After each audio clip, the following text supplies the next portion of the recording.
这个故事发生在一栋办公大楼里。小叶是一位加班族，最近因为公司专案赶工，每晚都必须留到深夜才回家。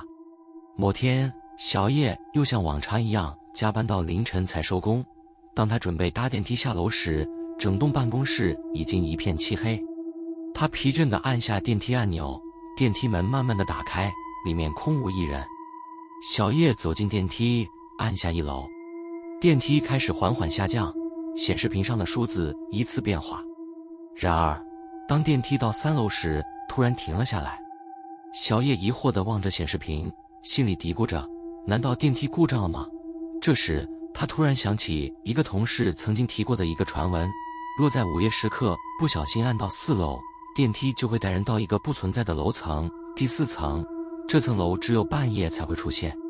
小叶的心猛地一跳，感到一丝不安。虽然他并没有按4楼，但他忍不住地想，是否真的有第4层存在？他犹豫了一下，还是伸手按下了4楼。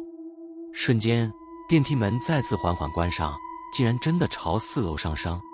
当电梯门打开时，小叶屏住呼吸，眼前的景象让他惊恐万分。这层楼像是被遗弃了多年，墙壁上布满霉斑和斑驳的涂鸦，灯光微弱闪烁，昏暗的走廊深处仿佛有无数道隐约的人影。他一时愣住了，完全被眼前的景象震慑。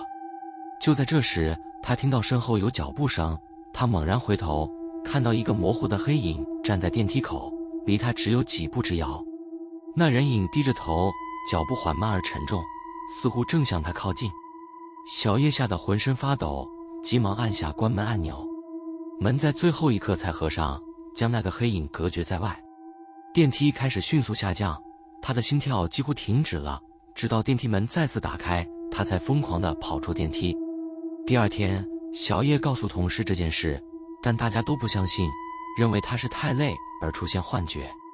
然而自那之后，小叶再也不敢一个人搭电梯，尤其是午夜时分。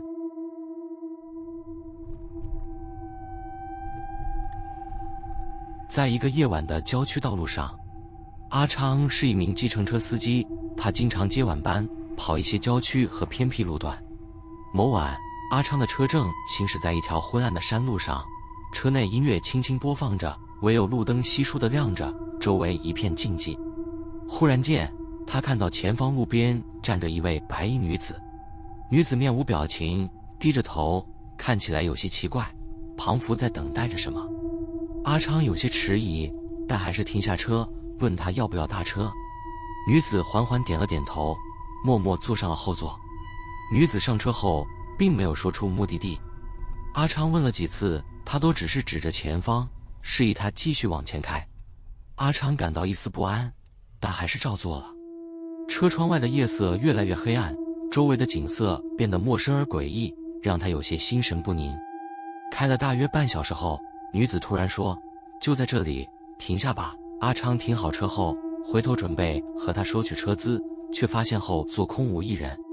惊恐之下，他下车查看周围，但除了微风摇曳的树影，什么也没有。阿昌带着疑惑和恐惧回到车上，当他打算离开时，突然听到后座传来一阵轻微的笑声。他猛然回头，看到后视镜中的座位上坐着那位女子，她露出诡异的笑容，悠悠地说：我还没付钱呢。阿昌猛踩油门，疯狂驶离那条山路。回到市区后，他再也不敢接深夜的乘客，尤其是那些看起来诡异的顺风车旅客。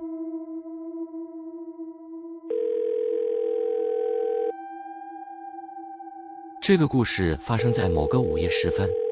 阿强是一位年轻的工程师，工作压力大，经常熬夜工作。那晚，他刚好在忙完工作准备入睡，时间已经接近凌晨3点。他的手机突然响起，屏幕显示的号码是一串奇怪的数字000-0000。阿强迷迷糊糊地接起电话，电话另一端一片死寂，只有一些微弱的沙沙声传来。他以为是恶作剧，正准备挂掉时，却听见一个低沉的声音在低语：阿强，我知道你。声音断断续续，仿佛在刻意压低声音，听起来阴森可怖。他吓得直接挂掉电话，心里莫名有些寒意。不料几秒后，电话再次响起，来电显示竟然是他自己的手机号码，这让阿强大惊失色，他不敢接听，手机却响个不停，庞父要逼迫他接起来一样。他颤抖地接通电话，电话那头却传来了更奇怪的声音，这次是一阵轻轻的脚步声，庞父有人在他的房间里走动，随着脚步声靠近，最后停在了他的耳边，然后传来一声冷笑：“不要挂电话，我在你身后。”阿强瞬间浑身僵住，感到一股凉意沿着脊椎上升，他猛然回头，房间一片黑暗，什么也没有，但电话那头的冷笑声依然没有停止，甚至越来越响。他惊恐地挂掉电话，跑到客厅打开所有的灯，直到天亮也不敢再回到房间。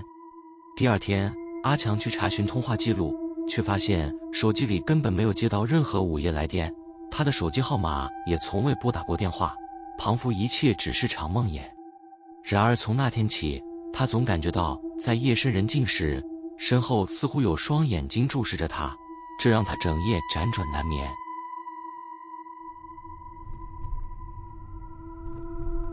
这个传说在许多国家都有类似的故事，尤其是在偏僻的高速公路上。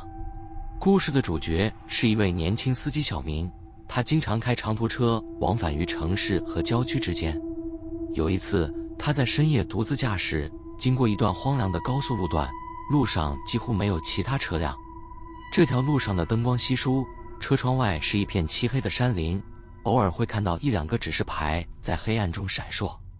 就在他专注于前方时，忽然后视镜中出现了2束车灯，逐渐靠近。小明以为是另一辆车上路，便继续专心开车。然而，那辆车的速度极快，很快就接近到他的车后方，车灯亮得刺眼，庞父在向他发出挑衅。小明有些不满，但还是稍微放慢速度，让那辆车可以超车。然而，奇怪的事情发生了，那辆车并没有超过他，而是紧跟着他不放，不管他怎么加速或减速，始终保持着一段相同的距离。小明开始感到不安，觉得这辆车像是在刻意地盯着他。他试着打开车窗，探头望向后方，但只能看见刺眼的车灯，无法看清驾驶的样貌。突然，那辆车的车灯闪了几下，像是要示意小明停车。小明心中浮现一丝恐惧，这条高速公路根本没有其他车辆，他若停下，恐怕会发生不测。就在这时，他想起一则传言，在深夜的高速公路上，有一种幽灵车会紧跟着夜行车辆，会故意闪灯或发出异常声音，让司机停车。一旦司机真的停下，那辆幽灵车就会慢慢靠近，直到消失不见，而司机往往会在隔天被发现无缘无故死于车中。小明吓出一身冷汗，他拼命集中精神，不管后方的车如何示意，他都不敢停下。过了一会儿，那辆车突然消失了，连车灯都瞬间不见了，仿佛从未存在过。小明不敢再回头，直到清晨才筋疲力尽地驶进了最近的服务站。后来，他把这件事告诉朋友，才知道那段高速路曾经发生过多起车祸，有许多冤魂徘徊在夜晚的高速公路上。那天的经历让他心有余悸，从此再也不敢在深夜独自驾驶。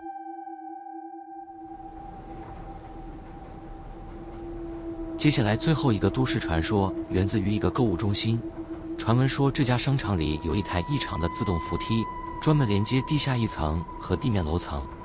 听说每到午夜，自动扶梯的第13阶会发生诡异的事情，这让许多保安和夜班员工心生恐惧。阿俊是一名商场的清洁工，因为经济原因，他被迫接受了夜班工作。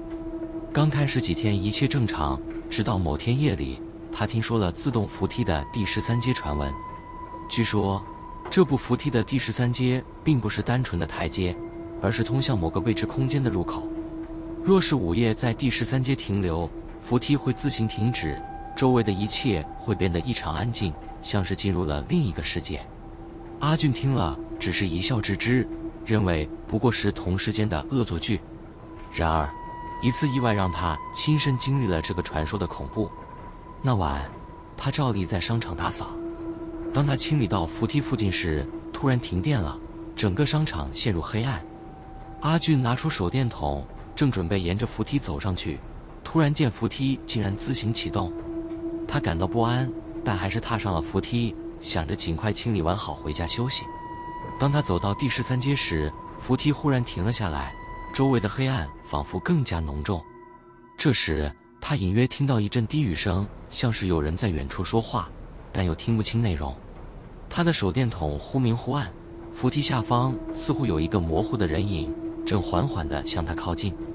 阿俊吓得站在原地，突然意识到自己停在了第13阶。他记起传言中说的，午夜站在这街上会打开某种通道，让人进入另一个世界。那人影逐渐清晰，像是身穿黑衣的男人，脸上毫无表情，眼神冰冷。阿俊浑身发抖，想要逃走，却动弹不得。就在这时，商场的灯光忽然恢复，扶梯也重新启动。阿俊感到一股力量将他推离了第13阶。他跌跌撞撞地跑下扶梯，当他回头时，那个黑衣男子已经消失无踪，仿佛从未存在过。后来阿俊听说这台扶梯曾经发生过致命事故，有一位年轻男子在维修过程中意外死亡，这件事成为商场内部的禁忌话题。据说那位男子的怨魂依然徘徊在扶梯周围，尤其在第13阶，等待着下一个访客。从此阿俊无论何时都不再靠近那台扶梯。这个传说也在商场员工之间悄悄流传，每到午夜，大家都会刻意避开，避免成为第13阶的受害者。喜欢这些故事的话，记得订阅，开启小铃铛，才不会错过每晚间的恐怖小故事哦。